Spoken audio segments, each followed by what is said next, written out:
This conference will now be recorded. अद्य मङ्गलवासरः अथवा बहुमावासरः मार्गशीर्ष कृष्ण षष्ठी सप्तमी च दिनांक 5 जानेवारी 2021 चरकसूत्रस्थान अध्याय 28 शंखं चक्रं जलौकान् दधतमृतघटं चारुदोर्भिश्चतुर्भिः सूक्ष्मस्वच्छातिरुद्यांशुकपरिविलसन् मौलिमं भोजनेत्रं कालाम्भोदोज्ज्वलाङ्गं कटितटविलसच्चारुपीताम्बराढ्यं वन्दे धन्वन्तरिं तं निखिलगदवनप्रौढदावाग्निलीलम् प्रौढदावाग्निलीलम् ब्रह्मणो हि समारब्धा मात्रेयाद्येषु पूरिताम् अस्मदाचार्यपर्यन्तां वन्दे गुरुपरम्पराम् आयुर्वेदरतं वन्दे मातरं महागुरुम् आयुर्वेदामृतं सर्वं शिष्येभ्यो यः प्रदत्तवान् द्रष्टाज्ञानी दुष्टकर्मा कृतकर्मा तथैव च अध्यापको विषक्श्रेष्ठो महान् संशोधकस्तथा गुणैरेतैः समुदितैः यत्कार्यं प्रतनोति सः समृद्ध्यर्थं हि कार्यस्य वयं प्रयतामहे सरस्वत्यै नमो यस्याः प्रसादात् पुण्यकर्मभिः बुद्धिदर्पणसङ्क्रान्तं जगदध्यक्षमीक्षते आत्रेयं प्रथमं वन्दे आयुर्वेदजगद्गुरुम् आयुर्वेदामृतं सर्वं गृहीत्वा हि सुरेश्वरात् अग्निवेशादिकेभ्यो यत्प्रेच्छत् मुनिसत्तमः प्रथमं तन्त्रकर्तारम् अग्निवेशं नमाम्यहम्।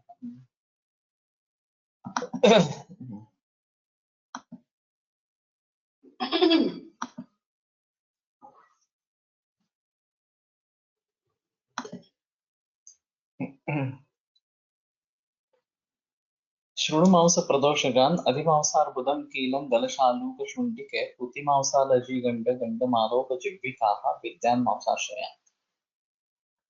तो अधिमांस अर्बुद यथा मया यहाँ उक्तम् अधुना कैंसर रोगस्य निदानं भवति तत् प्रायः अर्बुदमिति क्रियते मांसार्बुदं वा रक्तार्बुदं वा किन्तु एतत् असाध्यं मांसार्बुदं वा भवतु रक्तार्बुदं वा भवतु असाध्यम् एवञ्च तत्र किमपि चिकित्सा कापि चिकित्सा न उक्ता अतः चिकित्सार्थं तावत् एतत् निदानम् अनुपयुक्तम् एव। तो अर्बुद में काफी कैंसर मरीजों का निदान मांसार्बुद या रक्तार्बुद या अध्यर्बुद द्विरर्बुद इस प्रकार का भी किया जाता है, लेकिन उसमें कोई चिकित्सा बताई नहीं गई है और फिर इस प्रकार के निदान से ज्यादा फायदा नहीं होता है। तो कैंसर एक अलग एंटिटी के रूप में समझ लेना ही सबसे बेटर ऑप्शन इस प्रकार का है।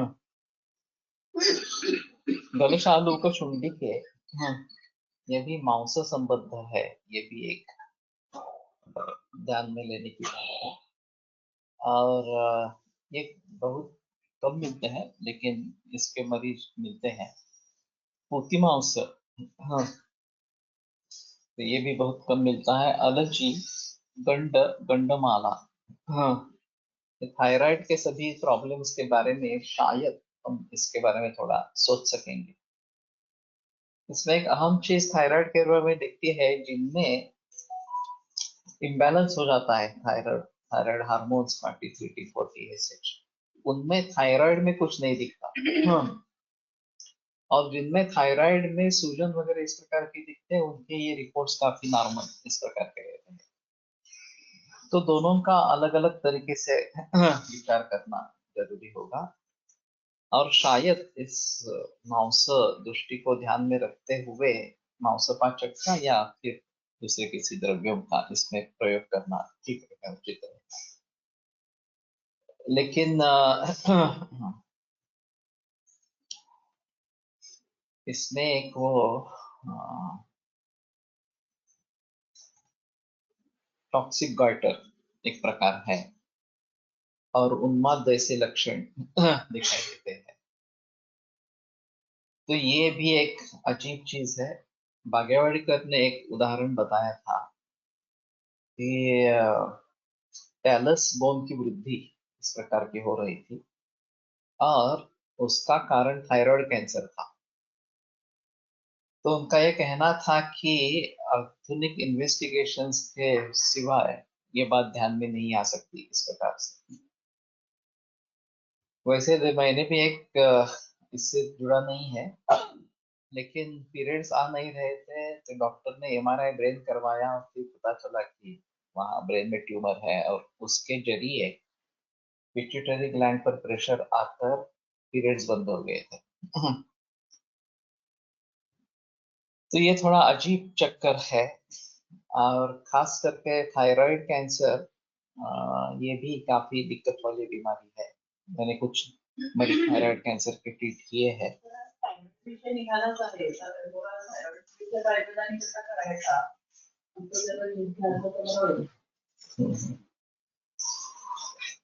थायराइड के बारे में थोड़ा सा ऐसा रहता है कि स्थानिक विकृति और हार्मोन्स की विकृति, ये दो अलग अलग थोड़े से रहते हैं। और हार्मोन्स की विकृति के लिए तो मैं जो सुझाव देते रहता हूँ कि ऑर्गेनिक या नैसर्गिक ही खाना है, ये सबसे अहम इस प्रकार का है। वैसे हम तवारिया प्राणायाम करते हैं, उसमें थायराइड के लिए अलग व्यायाम बताया गया है। और मानसिक स्थिति पर ये ज्यादा निर्भर है, ये भी एक अहम चीज है। तो क्रोध, भीति, ये चिंता, इस प्रकार के भाव अगर है तो उसका समाधान हार्मोनल इम्बैलेंस के साथ इस प्रकार का हो जाता है, और उनको ठीक करने के लिए काउंसलिंग और योगा प्रैक्टिस ये ज्यादा महत्वपूर्ण इस प्रकार की है। शोध येतात हाँ, म्हणजे आता थायरॉइड वाढलेली पेशंटमध्ये सांगतात ये हाइपोथायरॉयडिज्म में भार की वृद्धि हो जाती है और हाइपर में कम हो जाता है, ये जो है चीजें। उसका विचार हमारे संतर्पण अपतर्पण से होता है। तो स्थूल्य चिकित्सा, कार्य चिकित्सा, ये हम उसमें रहते हैं।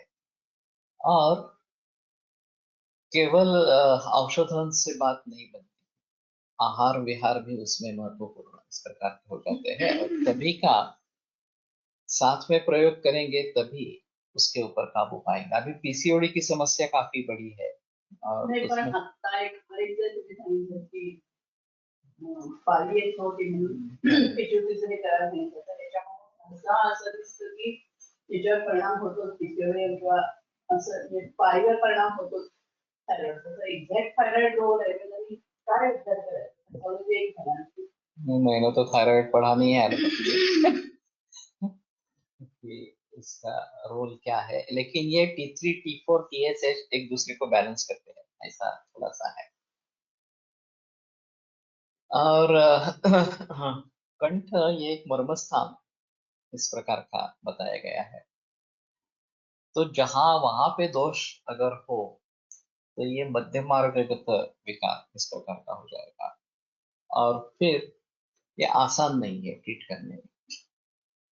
और मानसिक कारण जब ज्यादा तीव्र होते हैं या फिर गंभीर इस प्रकार के होते हैं तो इनको ट्रीट करना काफी मुश्किल इस प्रकार का हो जाता है। और फिर दवाइयों का कैसे इस्तेमाल करेंगे, ये अहम अहम चीज होती है। मैंने कुछ मरीजों में अग्निमांद्य जिसके साथ में है, वहां त्रैलोक्य चिंतामणि का प्रयोग किया है, सूक्ष्म त्रैलोक्य चिंतामणि। और बाकी तात्यादी लोह, स्वर्ण सूतशेखर वगैरह ऐसी दवाई चलती है। वंग मिश्रण हाँ अच्छा काम कर लेता है इस प्रकार से। और साथ में केवल नैसर्गिक खाना खाना और योग नियमित रूप से करते रहना, ये दोनों चीजें भी आवश्यक इस प्रकार की रहेगी। और एलोपैथी में तो केवल लेवल्स देख के गोलियों का डोज कम ज्यादा करते रहते हैं, बाकी कुछ मूल रूप से सुधारने का कोई प्रयास ही नहीं है उसमें। और जहाँ थायराइडोक्टमी करने का सवाल है या फिर आयोडीन देकर वो जलाना है इस प्रकार से, वहां पहले उनको रोकने की कोशिश करें। ये आयोडीन ट्रीटमेंट होने से पहले ये बेहतर ऑप्शन है। एक बार वो हो गया तो फिर आगे कोई चांस ही नहीं है, आपको जन्म भर ये हार्मोन्स लेते रहना है इसी प्रकार का। और पैराथायराइड हार्मोन्स के बारे में ज्यादा जिक्र नहीं होती, लेकिन ये भी मरीज मिलते हैं और ये काफी बढ़े हुए इस प्रकार के भी दिखते हैं। हाँ, हमारे एक बुजुर्ग वैद्य भैयाराव गौतम के बारे में ये सिलसिला हुआ।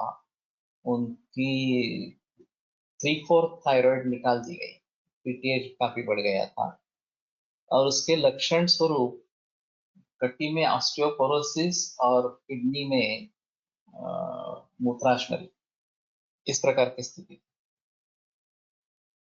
और फिर उसके आधार पर ये पीटीएच का निदान हो गया।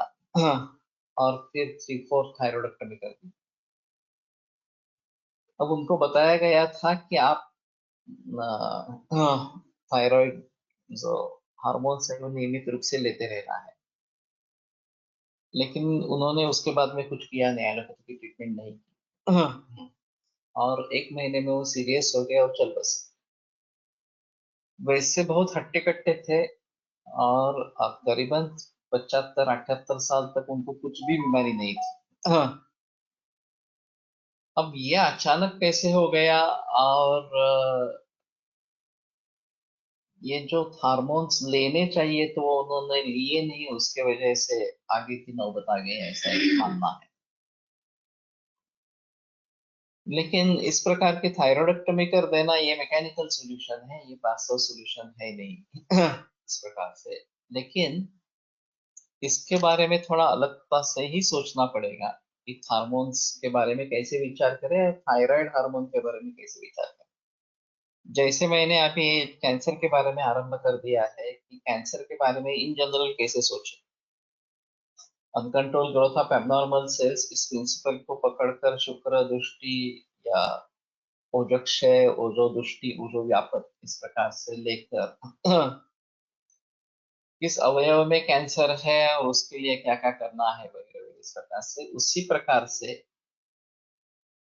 Pituitary hormonal imbalance, thyroid hormonal imbalance, suprarenal hormonal imbalance, ये जो भी चीजें हैं, और ओवरी के बारे में हार्मोनल इम्बैलेंस, ये जो अभी चीजें हैं इन सभी के बारे में किस प्रकार से सोचे, इन जनरल हार्मोन्स के बारे में कैसे सोचना है, ये एक चीज है। और पर्टिकुलरली थायराइड के बारे में या ओवरी के बारे में या सुप्रारेनल ग्लैंड्स के बारे में वगैरह किस प्रकार से सोचना है ये एक अहम चीज है। अब हमें एनाटॉमिकली चेंजेस इसमें आते हैं, ये सभी जगह दिखाई देता है, तो उसके बारे में हम क्या विचार करेंगे, ये भी एक अजीब चीज है। और हार्मोनल लेवल्स जो दिखाई देते हैं उसके बारे में हम कैसे सोचेंगे, ये एक अलग चीज इस प्रकार की रहेगी। अभी HCG जो लेवल है ब्लड में, प्रेगनेंसी कंफर्म करने के लिए इसका इस्तेमाल होता है, और इसमें अगर कमी है तो एबॉर्शंस के चांसेस रहते हैं, इसलिए HCG के इंजेक्शन दिए जाते हैं। कोई ये नहीं सोचने की कोशिश करता कि ये कम कम क्यों है, इस प्रकार से। और फिर लेवल के अनुसार 5,000 या 10,000 इंटरनेशनल यूनिट्स इतना ये HCG का इंजेक्शन दिया जाता है। अभी उसी के सिलसिले में मैंने एक केस बहुत पहले बताई थी, अभी दोहराता हूँ एक बार। हाँ, पीरियड्स आए नहीं 16वें बरस तक, तो सोनोग्राफी हुई, और जो एनाटॉमिकल कुछ विकृति नहीं थी, तो डॉक्टर ने हार्मोनल ट्रीटमेंट शुरू कर दी, और वो 25 दिन एक गोली लेने की, फिर 5 दिन दूसरी गोली लेने की वगैरह, इस प्रकार का जो हार्मोन का था वो सिलसिला चलता रहा, तो 3 बरस चल बीत गए। तो एक दिन उन्होंने साहस कर से डॉक्टर को पूछा कि ऐसा कितने दिन चलेगा, हम ऐसे ही पीरियड्स लेने आने के लिए दवाइयां ले रहे हैं। तो फिर उसने कहा कि तुम्हारे शरीर में हार्मोन्स बन ही नहीं रहे, तो ये सिलसिला ऐसा ही चलता रहेगा, कोई चारा नहीं है दूसरा। और दूसरी बात, शादी मत करो, क्योंकि बच्चे वगैरह नहीं होंगे इस प्रकार से। तो फिर उसके सामने पहले वो रोई, फिर वो अपने माँ के साथ मेरे पास आई, मेरे यहाँ भी रोना धोना हुआ। मैंने कहा कि देखो, मुझे तो इसके बारे में पता नहीं है, एलोपैथी की राय क्या है वास्तव में, थोड़ा जानने की कोशिश करता हूँ, फिर तुम्हें बताता हूँ। तो मैंने गायनेकोलॉजिस्ट से पूछा, तो उन्होंने कहा कि उन्होंने अधूरा सच कहा है कि हार्मोन्स बन नहीं रहे, ये बात सही है, लेकिन शादी नहीं करना ये तो गलत बात थी। शादी कर सकते हैं, लेकिन नॉर्मल कंसेप्शन होगा ही नहीं। इसके ऊपर कंट्रोल पिट्यूटरी का है, तो एचसीजी हार्मोन्स देके ओवरी से काम करवाना है थोड़ी देर के लिए, और फिर ओम होगा, वो आईयूआई आईवीएफ वगैरह करके कंसेप्शन करवाना है। तो और हार्मोन्स बनेंगे ही नहीं। मैंने कहा कि ये क्या बात है, हार्मोन्स बनते ही नहीं है, तो हमारे यहाँ कुछ इसके बारे में विचार ही नहीं है। तो मैंने उनसे कहा कि ठीक है, मैं दवाइयाँ देता हूँ, पंचकर्म करवाएंगे और दवाइयाँ लगातार चलती रहेगी, ये नेचुरल फूड पे रहो। और कोशिश करते हैं कि हार्मोन रिवाइव हो जाए इस प्रकार से। वो माने नहीं, एक्चुअली वो मिडिल क्लास, बहुत ही मिडिल क्लास से लोअर मिडिल क्लास फैमिली के थे। लेकिन कहने का तात्पर्य अर्थ ये है कि इस प्रकार से केवल मैकेनिकल अप्रोच जो अभी एलोपैथी का है वो बराबर नहीं है, उसमें कोई संदेह नहीं है, और कोई उसके पीछे जाना भी नहीं चाहता, गहराई में जाना भी नहीं चाहता, क्योंकि ये लाइफस्टाइल से जुड़ा है, ये खाने पीने से जुड़ा है, और वहां तक कभी कोई उतरा ही नहीं है। तो जैसे कैंसर के बारे में मैं जिक्र कर रहा हूँ, उसी प्रकार हार्मोनल इम्बैलेंस के बारे में जिक्र करना जरूरी होगा, और इंडिविजुअल हार्मोन को लेकर किस प्रकार से लक्षण होते हैं, उनका आयुर्वेदीय निदान कुछ हो सकता है क्या, वगैरह वगैरह, और उसके लिए क्या कर सकते हैं, एसोसिएटेड सिम्टम्स क्या है। पीसीओडी के एसोसिएटेड अगर संतर्पण है, भार की वृद्धि होना इस प्रकार का है, और हाइपोथायरॉयडिज्म में भी ये होता है, और इससे डायबिटीज बनने का भी खतरा रहता है। डायबिटीज के लिए इस्तेमाल में आने वाला मेटफॉर्मिन पीसीओडी के लिए दे देते हैं। तो शायद हमारे हिसाब में स्थौल्य की चिकित्सा भली भांति करे, और उसमें मानस भावों को भी ध्यान में रखे, तो ही ये शायद बात बनेगी इस प्रकार से। लेकिन फिलहाल परिस्थिति ऐसी है कि हम सिर्फ रिपोर्ट देखते हैं, और ये ज्यादा है तो ये हार्मोन दे लो, ये कम है तो ये हार्मोन दे लो, वगैरह इस प्रकार की चिकित्सा चलती रहती है। मैं लोगों को बताता रखता हूँ कि हमारी ट्रीटमेंट शुरू करेंगे, वो भी चालू रखो, जैसे ये रिपोर्ट नॉर्मल आने लगेंगे तो टेपर ऑफ करके वो बंद कर देंगे, और बीच बीच में एक बरस बरस बाद हार्मोन्स लेवल चेक करते रहेंगे। थायराइड के हार्मोन के बारे में तो ये कर सकते हैं, उसमें कोई प्रॉब्लम नहीं। ब्रेस्ट कैंसर में ER/PR पॉजिटिव और HER2 निगेटिव, ये हार्मोनल इम्बैलेंस के जरिए होता है, ऐसा मत है। और उसको टैमोक्सिफेन, ये हार्मोन सर्जरी और रेडिएशन वगैरह के बाद दिया जाता है, और 5 बरस तक लेने के लिए कहा जाता है। और काफी औरतों में स्टेटस को मेंटेन होता है, फिर से कैंसर दोहराया गया ऐसा नहीं। लेकिन जिनमें ये स्टेटस अच्छा नहीं है, ट्रिपल निगेटिव, ट्रिपल पॉजिटिव है, ER/PR निगेटिव, HER2 पॉजिटिव है, इस प्रकार की जो भी आपत्ति होगी, विपरीत इस प्रकार का कुछ होगा, उनमें वास्तव में एस्ट्रोजन प्रोजेस्टेरॉन ये ओवरी के हार्मोन्स है। और उसका परिणाम ब्रेस्ट में दिखता है। तो मैं इसमें सुझाव देता हूँ कि CA 15.3 ये जो ब्रेस्ट मार्कर है उसी के साथ CA 125 भी करवा लो इन बाकी मरीजों में, और पाया जाता है कि वो बढ़ा हुआ इस प्रकार का आता है। अब ओवरीज में लक्षण कुछ नहीं दिखते, लेकिन CA 125 ज्यादा रहता है और इसमें ओवरी का कैंसर होने का भी खतरा आगे रहता है। तो इस सभी स्थिति में इसको मूल रूप से कैसे ठीक करें? अभी तो हम दूध पे रखते हैं, नैसर्गिक अन्न के लेने के लिए कहते हैं, ये तो सभी कैंसर के मरीजों को कहते हैं, लेकिन इसका और ब्रेस्ट का क्या संबंध इस प्रकार से है हार्मोन्स के हिसाब से? नल प्यारा में ब्रेस्ट कैंसर होने की संभावना ज्यादा इस प्रकार की होती है, या लैक्टेशन अच्छा नहीं है तो भी ये बनने की संभावना ज्यादा इस प्रकार की रहती है। तो इन सभी का क्या ताल्लुक है, ये एक बार समझ लेना बहुत जरूरी है। और स्तन और गर्भाशय का रिलेशनशिप भी समझना बहुत जरूरी इस प्रकार का है। दुर्दैव से एलोपैथी में इसके बारे में जिक्र करते ही नहीं है, वो सिर्फ हार्मोनल लेवल्स को देखकर उसके लिए कुछ दवा दे देना, बस उसमें धन्यता मानते हैं, और मूल रूप से उसके सुधारने के लिए कुछ भी प्रयास नहीं किए जाते।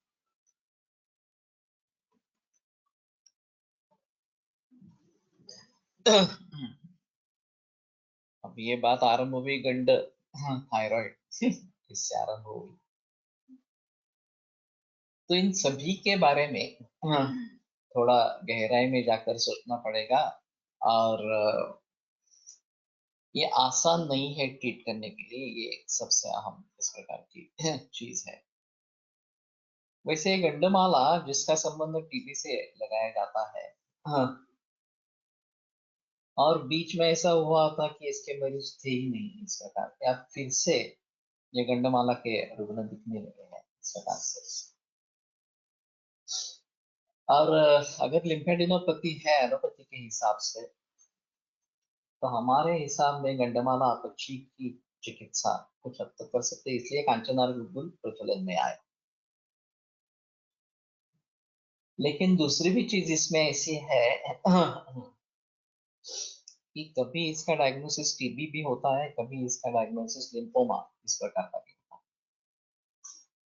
अगर लिम्फोमा है तो केमोथेरेपी की जिक्र चलती है, फिर हॉजकिंस नॉन हॉजकिंस वगैरह वगैरह इस प्रकार की बातें होती रहती हैं।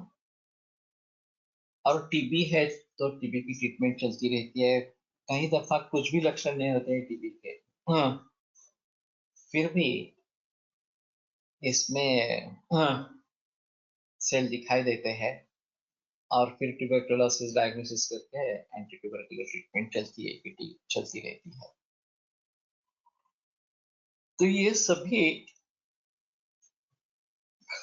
Mechanical fixing of the problem इसी तरीके के है। और गंडमाला जैसे मरीज दिखाई देते हैं उनमें कैसे काम करे, ये एक अहम चीज है, तो ये काफी मुश्किल इस प्रकार का मामला है। तो थोड़ा इसके बारे में गहराई में जाकर सोचना पड़ेगा, लेकिन ये माउस से जुड़ा है, इस चीज को ध्यान में रखेंगे, और थोड़ा उसके बारे में ज्यादा जिक्र करेंगे। ग्रंथी मांस म्हणून दृश्य धरायला हरकत नाही असं आहे।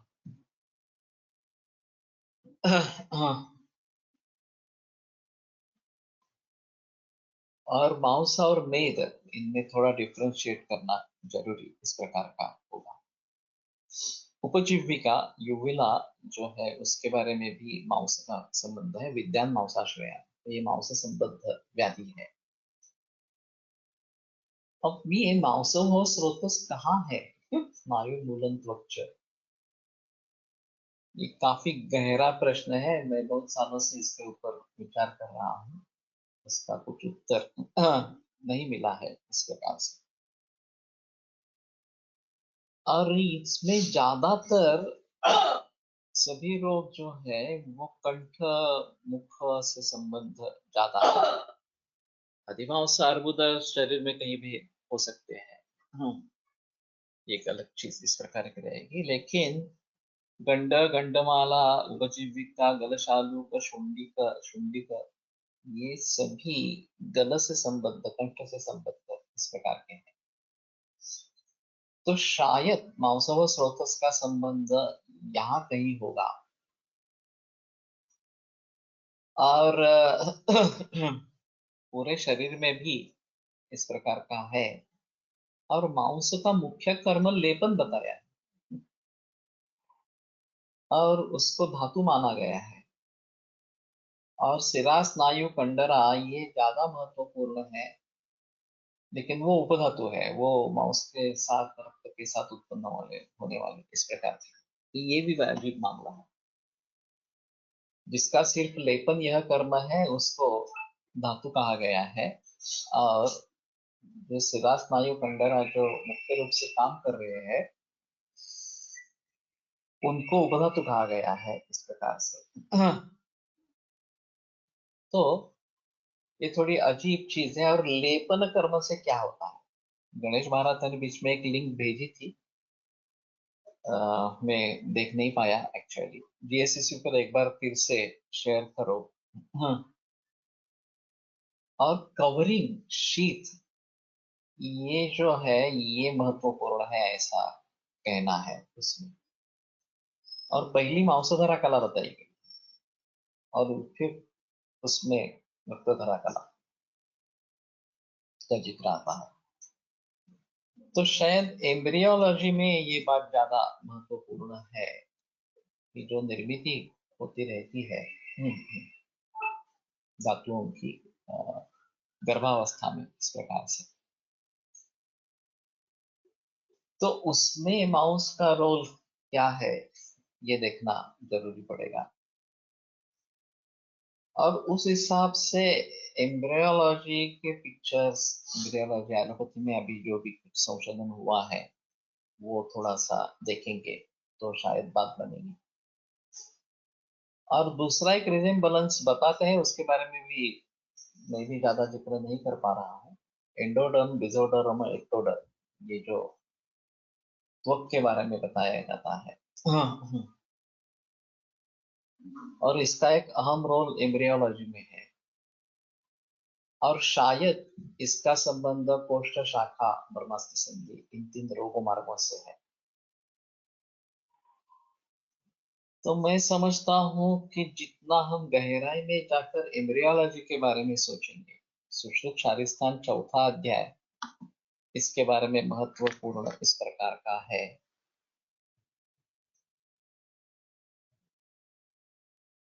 काळ्या व गवताच्या झोपडीला मातीचा लेप, त्यामुळे ते टिकते। ओके।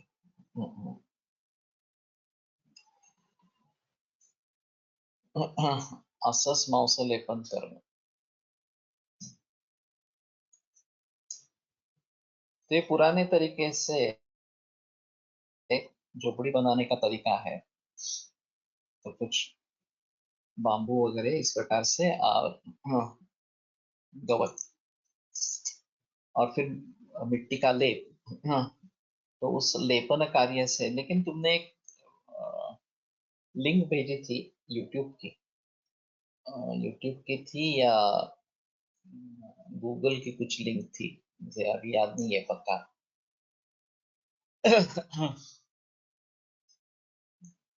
तो वो अगर देख सकते हैं तो थोड़ा सा अच्छा रहेगा।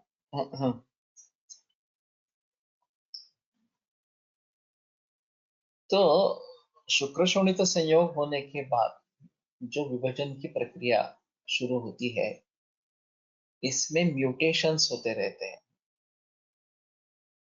और एक सेल से, जाइगोट से बहुत सारे तरीके के सेल्स निर्माण होते जाते हैं। डिफरेंशिएशन कुछ ना कुछ होता रहता है और फिर वो डिफरेंशिएट होने के बाद रिप्रोडक्शन उसका होता रहता है। और इसमें व्यूह, शरीर व्यूह होता रहता है। वायु ये काम करने वाला इस प्रकार का बताया गया है, और अग्नि पचन करने वाला इस प्रकार का है, पृथ्वी उसको संहति देने वाला इस प्रकार का है। ये शायद कर्म मांस का इस प्रकार का हो, कि उसको जो एक संहति भाव प्राप्त होना है, हाँ, वो मांस के लेपन के जरिए होता रहेगा। और खास करके ये एम्ब्रियोलॉजी में इसका ज्यादा महत्व है। एक बार वो स्ट्रक्चर बन जाए तो फिर उसके लिए एक अलग चीज इस प्रकार की रहेगी। अब किसी ने रसरक्त मांस मेद अस्थि मज्जा और शुक्र, ये जो 7 धातु बताए गए हैं और उनके प्रीणनम जीवनम लेप स्नेहो धारण पूर्ण गर्भोत्पादश्च धातु नाम श्रेष्ठम कर्म क्रमात्मकम, ये जो कर्म बताए गए हैं इस प्रकार से, तो ये 7 प्रकार के कर्म, ये 7 प्रकार के कर्म करने वाले 7 प्रकार के द्रव्य, और उसमें एक सीक्वेंस, एक क्रम है, ये कहाँ से आया? किसी को सवाल ही नहीं पड़ता ये किस प्रकार से है।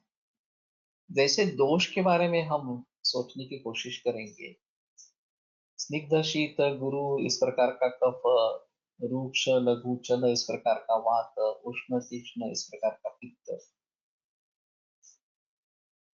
सब अलग अलग इस प्रकार के हैं। और फिर उनकी एक हार्मनी होती है, और वो हार्मनी स्वास्थ्य बनाने के लिए भी उपयुक्त है और रोग निर्माण करने के लिए भी उपयुक्त है। तो ये किस प्रकार का मामला है? सृष्टि में जैसे ये 3 शक्तियां बताई जाती है, सूर्य शक्ति, सोम शक्ति और वायु शक्ति इस प्रकार से, और उनका एक संतुलन है, और उनके जरिए सृष्टि का व्यापार नियमित रूप से चलता रहता है, बिगाड़ नहीं आता। बिगाड़ जब आता है तो तीनों मिलकर काम करते हैं, और बिगाड़ को बिगाड़ बढ़ावा देते हैं इस प्रकार से। तो ये धातुओं के बारे में, ये रसरक्त वगैरह कैसे आए, क्या किस प्रकार से इसके बारे में सोचा गया है, एक अहम भूमिका है। तो मैं मानता हूं कि सजीव एज ए होल, जो भी इस प्रकार के प्राणी मात्र हो या जो भी सचेतन द्रव्य इस प्रकार के हो, उनके विभिन्न प्रकार के कार्यों को देखने का ये अजीब तरीका इस प्रकार का है। और जहाँ एनाटॉमी का संबंध कम और धातु के उपधातु के बारे में ज्यादा जिक्र इस प्रकार की गई, या दोष के बारे में ज्यादा जिक्र की गई है, ये बिल्कुल अलग माहौल है। जो अभी एनाटॉमिकल स्ट्रक्चर के जरिए, माइक्रोस्कोप के जरिए एलोपैथी में किया जा रहा है, उसके बिल्कुल अलग इस प्रकार का माहौल है। छात्रों को ये सवाल ही नहीं होते कि ये क्या बता रहे हैं, मांस क्या है, रक्त क्या है, ये मेद क्या है, अस्थि क्या है, वगैरह वगैरह इस प्रकार से। ये क्यों एक से दूसरा उत्पन्न होता रहता है और सातों धातुओं का सार ओज इस प्रकार का बताया गया है। तो हम जब फर्स्ट ईयर में पढ़ते हैं तो सभी मामला बहुत गड़बड़ वाला ही होता है, क्योंकि हमें कुछ भी पता नहीं चलता आयुर्वेद के बारे में या प्राचीन भारतीय शास्त्रों के बारे में। और हमें उस समय में ऐसा लगता है कि एलोपैथी कितनी अच्छी है, कितना बड़ा ज्ञान उसमें है, कि ये एनाटॉमी है, फिजियोलॉजी है, माइक्रोस्कोप के जरिए बहुत सारा ज्ञान मिल रहा है, और ये सिस्टम्स वगैरह के बारे में बहुत ज्यादा जिक्र की गई है। लेकिन फिर भी इन सभी का सर्वांगीण दृष्टि से विचार कैसे करे, ये तो बात है ही नहीं उसमें। और सभी कर्म सचेतन इस प्रकार के, वनस्पति हो या प्राणी हो, उनके सभी प्रकार के कर्म किस प्रकार से कैटेगराइज किए जा सकते हैं, किस प्रकार से उनका विभक्तिकरण वर्गीकरण किया जा सकता है,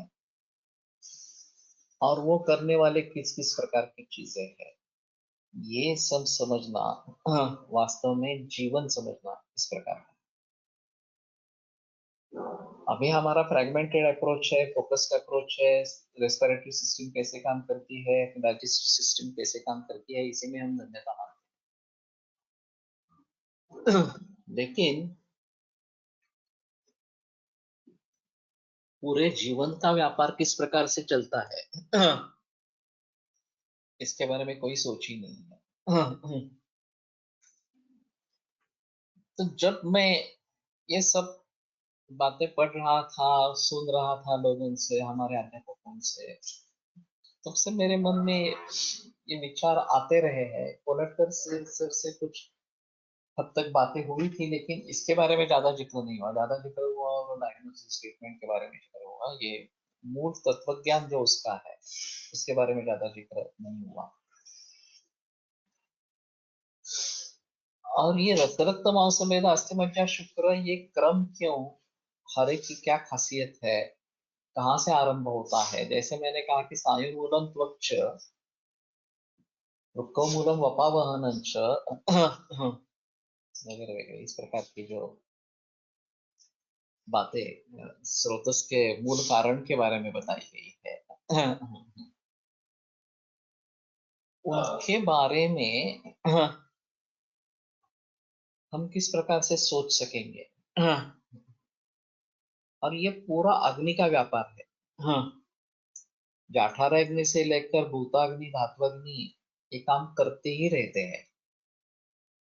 और सार भाग निर्माण होना, पित्त भाग निर्माण होना, पित्त का बाहर निष्कासन होना, सार का प्रयोग होना, उपयोग होना, इस प्रकार से, और उसके जरिए सभी क्रियाएं चलती रहना, ये सब बातें चल रही है शरीर के अंदर। और इसमें दूसरा जो पार्ट है वो मन, अहंकार, बुद्धि, ये भी सभी इससे जुड़े हुए हैं। सिर्फ मैकेनिकल प्रोसेसेस है ही नहीं।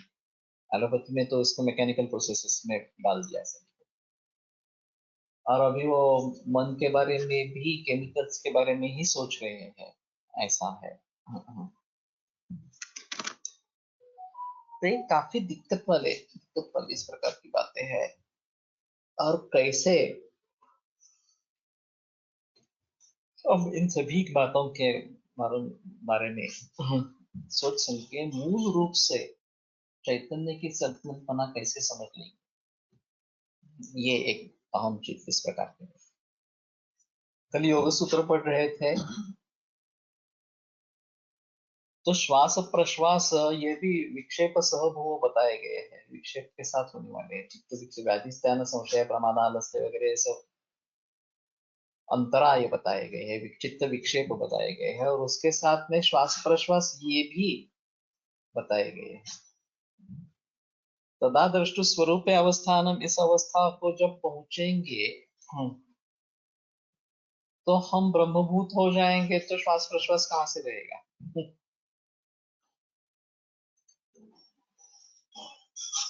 तो ये थोड़ा अजीब मामला है। इस सदेह अवस्था में रह के तदा दृष्टु स्वरूप अवस्थानम के बारे में सोचना मुश्किल है। और पतंजलि ने कैसे लिखा होगा ये भी अभी मुश्किल इस प्रकार की बात है। अग्नि और मन का संबंध थोड़ा विस्तार से कहिए प्लीज। डायरेक्टली नहीं है संबंध अग्नि और मन का।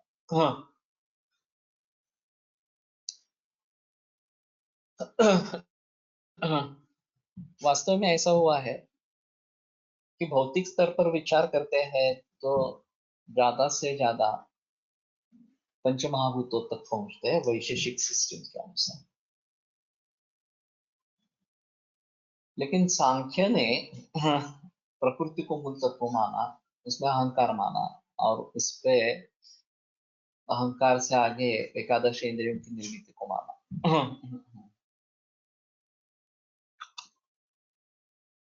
तो अगर अहंकार से, सात्विक अहंकार से एकादशी इंद्रिय और तामस अहंकार से पंचमहाभूत इस प्रकार के निर्माण हो रहे हैं, पहले पंच तन्मात्रा और उसके बाद में पंचमहाभूत इस निर्माण हो रहे हैं, तो उनके हिसाब में इन सभी का संबंध शारीर और मानस भावों के बीच में रहेगा। वेदांती जो है वो ब्रह्म तत्व सिर्फ सत्य मान रहे हैं, बाकी कुछ है ही नहीं, इस प्रकार का मान रहे हैं। स्नायू मेदाचं उपतत्व आहे आणि मांसाचा मूलस्थान ही आहे। पुढील धातूचा उपधातू हा मागील धातूचा मूलस्थान म्हणून कसा काम करत असेल हे समजून घेणे अवघड जाते। सही है, एक बार निर्माण होने के बाद या आगे के लिए उपयुक्त तो हो सकता है। जैसे हमारे यहाँ ये निर्मिति की प्रक्रिया रस से शुक्र तक है, परस्परोपसंस्तंभात धातु स्नेह परंपरा और परिवृत्तिस्तु चक्रवत, ये जो बताते हैं, ये चक्रवत परिवृत्ति अगर है तो वो पीछे भी आ सकते हैं, शुक्र से लेकर फिर शुक्र रस से मेधा, ये भी हो सकता है चक्रवत, अगर चक्रवत इस प्रकार की प्रवृत्ति है। और उत्तर धातु से पूर्व धातु का क्षय, उत्तर धातु के क्षय के जरिए पूर्व धातु का क्षय, ये भी बताते हैं। तो ज्यादातर रस से शुक्र तक इस प्रकार का प्रवास होता रहता है, लेकिन शुक्र से फिर रस, ये भी आरंभ हो सकता है। और ओजस जो बनेगा उससे सभी निष्पद्यन्ते यतो भाव विविधा देह संशय है, ओज के बारे में बताया गया है। ओज तो सभी धातुओं का सार बन चुका है और फिर वो धातुओं का निर्माण करने में मदद करता है इस प्रकार से। तो ये प्रक्रिया कहीं रुकती है ऐसा नहीं है, और उल्टी सीधी भी चलती है, ये भी एक अहम चीज इस प्रकार की। मैं समझने की कोशिश कर रहा था कि प्रीणन जीवन लेप स्नेह धारण पूर्ण और गर्भोत्पाद, ये जो 7 धातुओं के कर्म इस प्रकार के बताए गए हैं, ये सभी सजीवों के लिए कारीगर होंगे। और इनकी क्या खासियत है कि इन्हीं को क्यों ले लिया है इस प्रकार से, अभी हमारी उसके बारे में कुछ सोच ही नहीं है, क्योंकि हम एनाटॉमी से अंधे हो गए। एनाटॉमी फिजियोलॉजी जो एलोपैथी से आई, उसके जरिए इन सभी बातों के बारे में सोचना मुश्किल हो गया। फिर भी मैं थोड़ा चाहता हूँ कि जो बातें गर्भावस्था के बारे में, गर्भवृद्धि के बारे में बताई गई है, वो काफी एब्स्ट्रैक्ट है।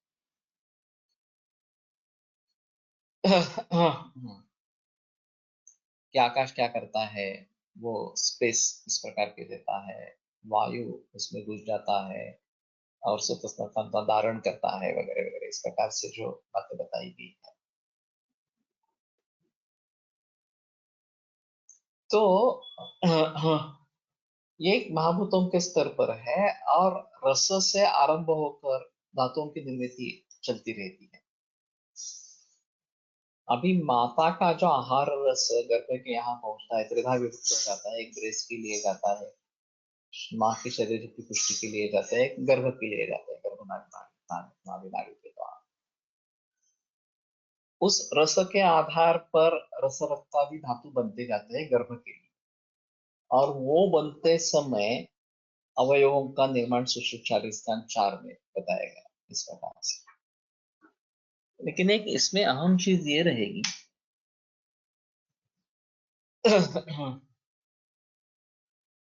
कि सजीवों के सभी कर्म इस प्रीणन आदि कर्मों के आधार पर कैसे बताए,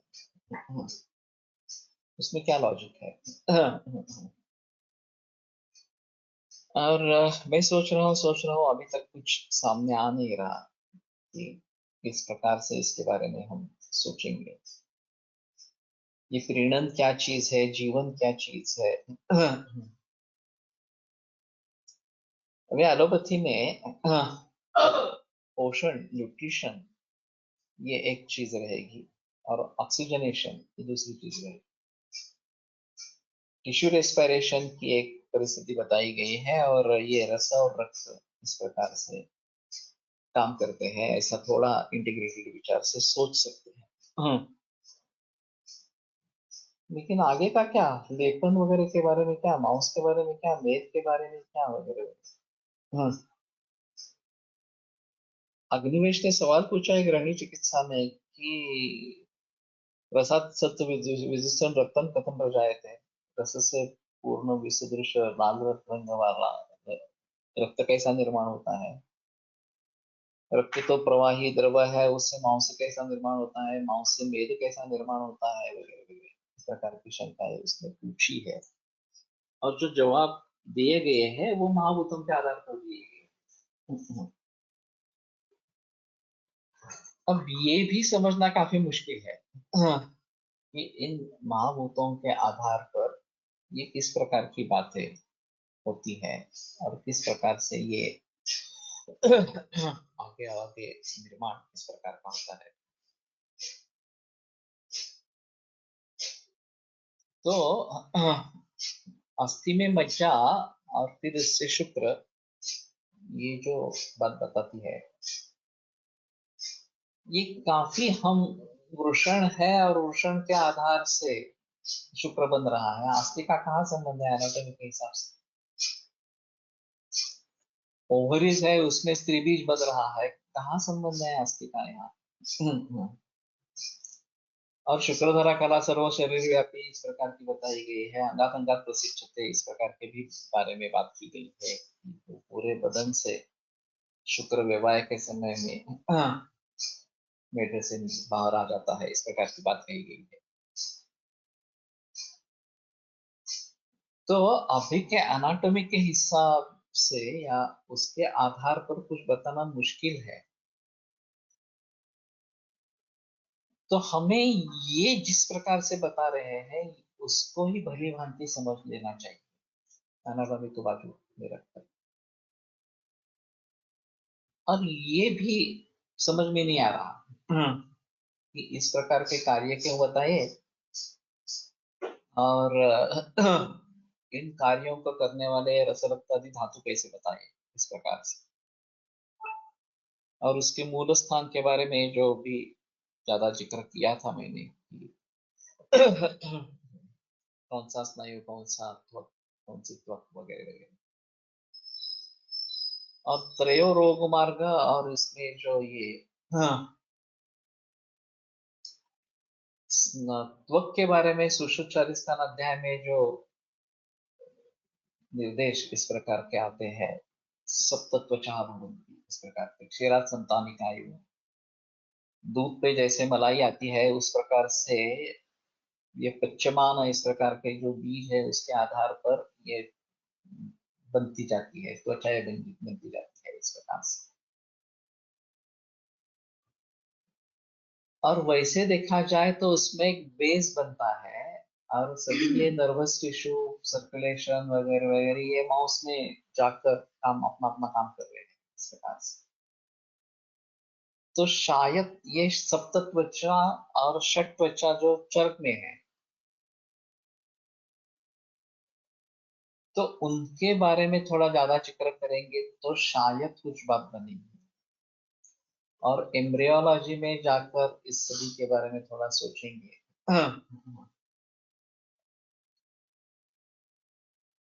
तो शायद कुछ बात बनेगी कि इस प्रकार से निर्माण इस प्रकार का हो रहा है और एक सजीव की पूरी क्रियाएं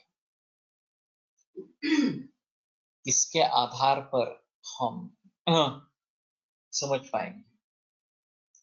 प्रीणन जीवन तो कॉर्ड ब्लड से फीटस को मिलता है, फिर फीटस की अग्नि में चेंज करने की शक्ति हुई तो उस ब्लड से अग्नि चेंज कर आगे आगे धातु बनते होंगे और लेपन आदि होता होगा क्या?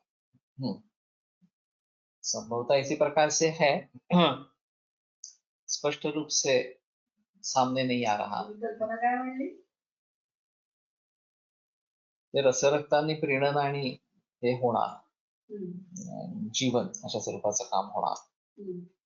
पण मांस वगैरह जो है उसके आधार से ये सिरा स्नायु वगैरह सब बढ़ते रहेंगे और आगे आगे धातु में परिवर्तित हो जाना, होते रहना और उसके साथ अवयवों का निर्माण होते रहना। ये एक अहम चीज इस एम्ब्रियोलॉजी में इस प्रकार की रहेगी। आधीपासूनच सगळं असणार आहे, फक्त परिवर्तन जे त्याच्यामध्ये वाढत जाणं नाही होतं, त्याला फक्त होणार। मियोसिस एंड माइटोसिस ये जो दो प्रकार बताते हैं ये अलग इस प्रकार का निर्माण होना और फिर डुप्लीकेट होते रहना, इस प्रकार से रिप्रोडक्शन होते रहना। तो ये डिफरेंशिएशन कहाँ पे कैसे आता है और उसके आगे उसकी बढ़ोतरी होते रहना और ये बड़ा अजीब यंत्र है शरीर।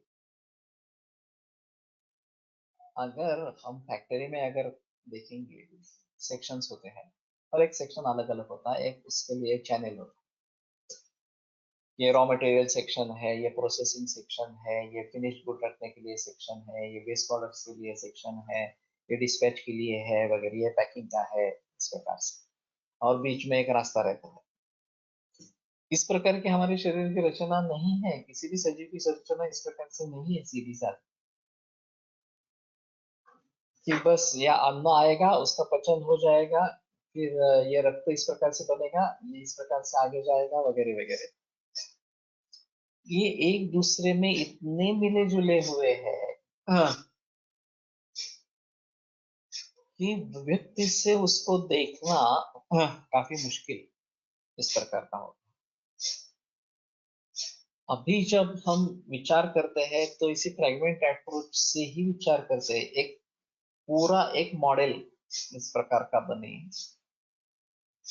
और सभी चीजों का ध्यान उसमें रहे और जगह जो है वो मैक्सिमम यूटिलाइज हो जाए इस प्रकार। तो सन्निवेश कैसा है शरीर में इन सभी धातुओं का, अवयवों का वगैरह वगैरह, ये एक अहम चीज इसमें रहेगी। और जैसे मैंने कहा था कि ये उडुपी का जो कॉलेज, उडुपी का नहीं, भूल गया फिर से हाँ, वहाँ का एम्ब्रियोलॉजी का म्यूजियम बहुत अच्छा है, वो सचमुच अच्छा है। तो इसके बारे में अगर ज्यादा जिक्र करेंगे और सुश्रुत शारीर को इस दृष्टि से पढ़ेंगे तो शायद हमें इन सभी के बारे में मणिपाल में थोड़ी जानकारी मिलेगी, स्वास्थ्य के बारे में, आयुष के बारे में, रोगों के बारे में, इस प्रकार से। और दुर्दैव से हमारे सामने केएमसी मणिपाल सर हमारे बुजुर्गों का कोई ज्ञान नहीं है इसके बारे में, इसके बारे में ज्यादा बहस हुई ही नहीं है। जो आज मैंने बात छेड़ी उसके बारे में ज्यादा बहस हुई ही नहीं है कि हम आयुर्वेद की दृष्टि से कैसे देखें, ये किस प्रकार का कार्यकारण भाव है जिसको हम समझने की कोशिश कर रहे हैं।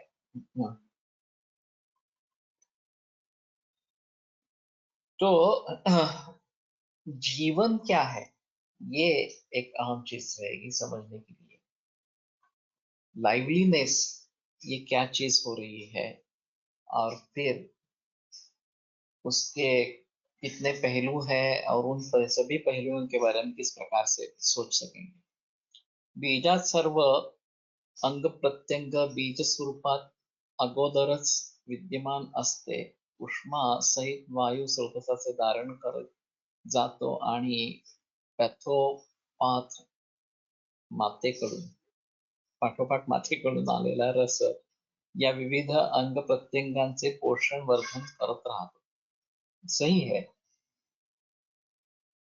और बीज में सभी अंग प्रत्यंग बीज स्वरूप में होने के लिए वो जो रसातरक तत्व मांसन मांसान में ये क्रम बताया.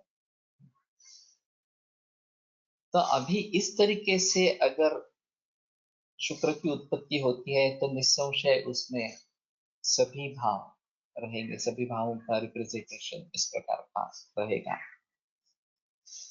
और फिर उसके आधार पर यह अंग प्रत्यंग निवृत्ति इस प्रकार की होती रहेगी. मेरा कहने का मतलब प्रीणन जीवन लेप स्नेह धारण पूरण और गर्भोत्पादन. गर्भोत्पाद तो समझ सकते हैं कि प्रजाति आगे चलती रहनी चाहिए तो गर्भोत्पाद होना जरूरी है, लेकिन ये पहले 6 जो है ये क्या चीज है. और इन सभी कार्यों का सजीव के बारे में सोचना किस प्रकार से आवश्यक, इस प्रकार से. अभी हम केवल आयुर्वेद की बात कर रहे हैं, मानव आयुर्वेद की बात कर रहे हैं. हस्त्यायुर्वेद, गोआयुर्वेद, अश्वायुर्वेद वगैरह के बारे में भी इसी प्रकार का धातुओं का जिक्र है या कुछ अलग है, ये भी देखना पड़ेगा, लेकिन मुझे नहीं लगता कुछ अलग यही होगा. और फिर वनस्पतियों के बारे में किस प्रकार से सोचेंगे, ये भी एक अलग चीज इस प्रकार. और जीवन के लिए ये जो श्वसन प्रक्रिया आवश्यक है इस प्रकार से बताते हैं, उसका ज्यादा जिक्र तो हमारे ग्रंथों में है ही नहीं. एक आत्मलिंग के बारे में उसको बताया है, आत्मलिंग है इस प्रकार से.